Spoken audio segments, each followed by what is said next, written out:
It's Our Garden, From Seeds to Harvest in a School Garden by George Ancona. The school bell sounds, and the classrooms explode with the noise of books closing, chairs sliding on the floor, and kids chattering. It's time for recess! The students head outside to the school garden. Mrs. McCarthy, the third grade teacher, dreamed of having a school garden. She talked to the other teachers, the principal, and the parents about it. They all worked together to make her dream come true. The garden is cared for by Miss Sue. Miss Sue's husband, Will, designed the layout of the garden.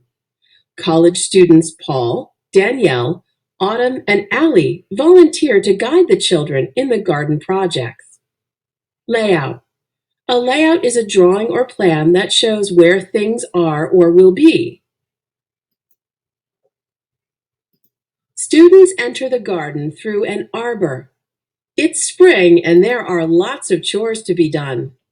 Depending on the weather, some classes are held in the open classroom, the garden, or the greenhouse. In early spring, Miss Sue asks the students to make a book with pictures they cut out from seed catalogs.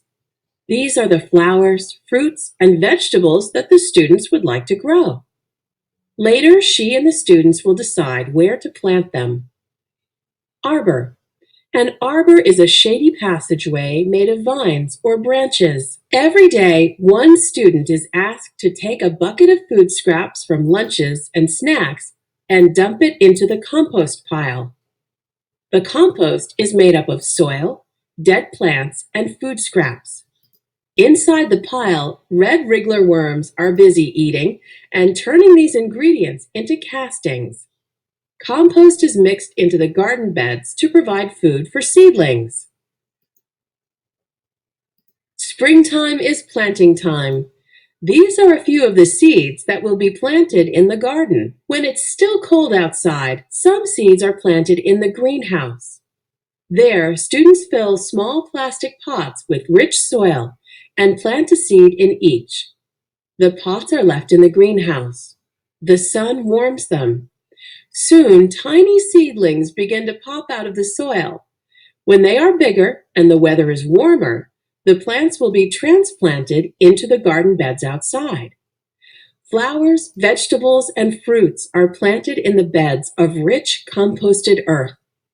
A teepee made of bamboo poles stands in the middle of the garden.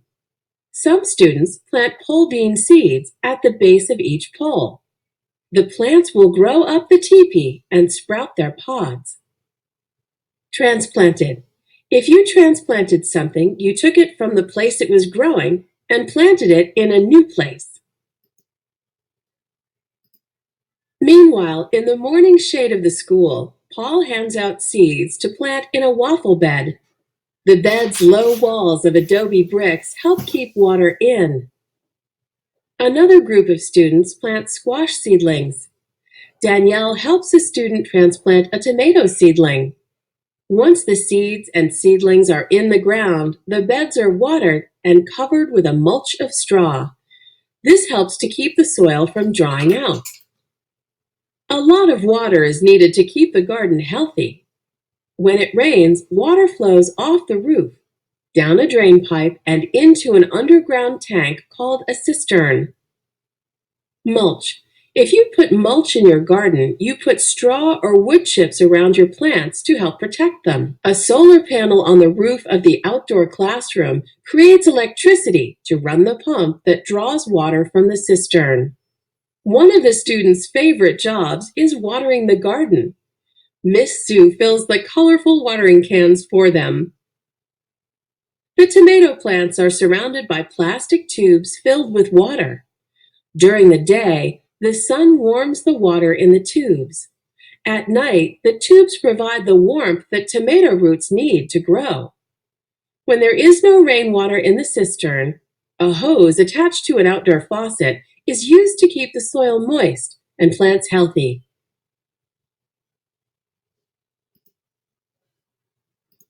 While the plants are growing during the warm spring days, there is still a lot of work to do in the garden. Students mix sand, dirt, water, and cut up straw to make adobe bricks. The bricks are used to make the low walls for waffle beds. In the Southwest, adobe bricks are still used to build homes. Adobe is also used to coat the horno, the traditional oven used to bake bread. Every spring, the horno in the corner of the outdoor classroom gets a fresh coat of adobe. There are many different plants in the herb garden, such as basil, chives, and sage. Every plant has its own taste and smell. Radishes are harvested in the spring. Miss Sue asks some students to pick the radishes. After washing the dirt off them, the children bite into the bright red vegetables. One girl finds hers too spicy and drops it into the compost pile. More food for the worms.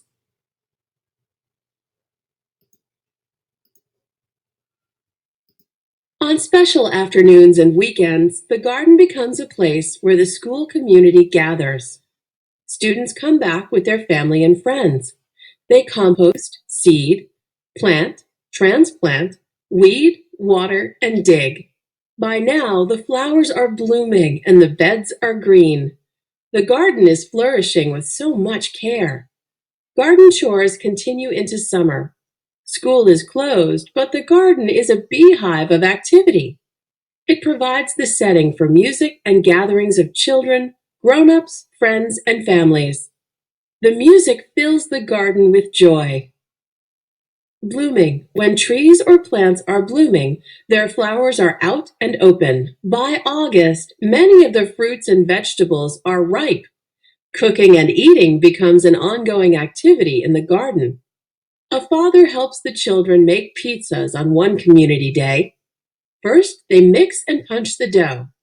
Then they roll it out with a rolling pin. Next, they pour oil on the flat dough. Ripe tomatoes are cut up and go on top. And last, of course, is the grated cheese. After a hot fire burns down in the horno, the pizza goes in. When the sizzling pizza is taken out, a group of hungry gardeners appears. The slices disappear like magic. Fortunately, there are many more pizzas to come.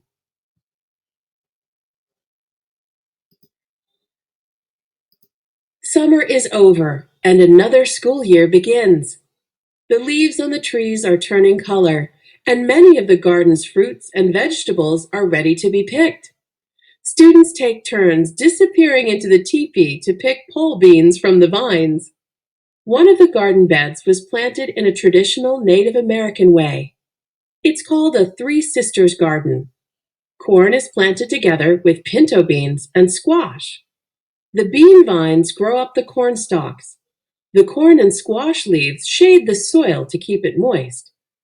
Pinto beans are harvested after the pods dry up and turn tan. Cabbages are a real challenge to pick. Their long, strong roots test the strength of some of the bigger kids. Lemon cucumbers, also called apple cucumbers, are a new experience for most of the students. The children like them because they can be eaten like apples.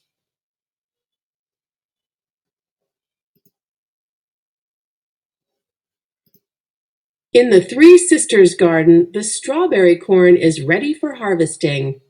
The ears are taken off of the stalks and husked. Then the kernels are picked off the cob and saved in a jar. Later, the kernels are heated in oil and turned into a delicious popcorn snack. The students are delighted. The harvest becomes a chance for Miss Sue to quiz the students on the variety of crops the garden has produced. She makes a game of the quiz, placing the answers face down on slips of paper under each fruit, vegetable, or herb. Kernels. Kernels are the grains or seeds of plants, such as corn or wheat. To celebrate the end of the harvest, a series of lunches is prepared with many of the garden's vegetables. These become festivals of good food and fun. The last community day of the year brings students and families together to prepare the garden for winter. The air is crisp and cold. Frost has turned the trees to gold. Winds have scattered many leaves to the ground. The green plants of summer are shriveled and brown. Dead plants are yanked out of the ground and put into the compost pile.